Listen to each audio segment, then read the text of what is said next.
Welcome to Kenton's videos. Enjoy the video. You start with safety. Unplug the MagSafe and let it sit for 5–10 minutes so any residual charge dissipates.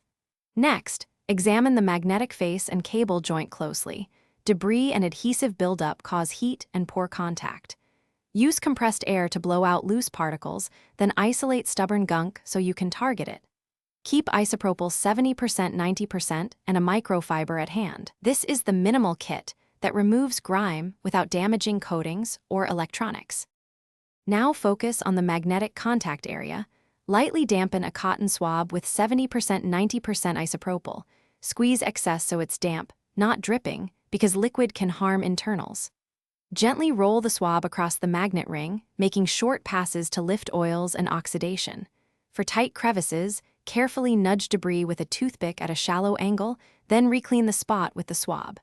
Once done, buff the surface with a clean microfiber to evaporate solvent and restore a dry contact surface. Finish by addressing the cable and connector seam. Use a barely damp microfiber to wipe the strain relief and the plug body. Do not twist or tug. Make sure everything is fully dry, then plug the charger back in and observe operation for 5–10 minutes. You want stable charging and normal temperature. If charging is intermittent, swap outlets or test with a known good charger. If problems persist, like persistent heat, visible corrosion, or exposed wires, stop using it and seek professional repair or Thanks for watching. Consider subscribing if we helped you.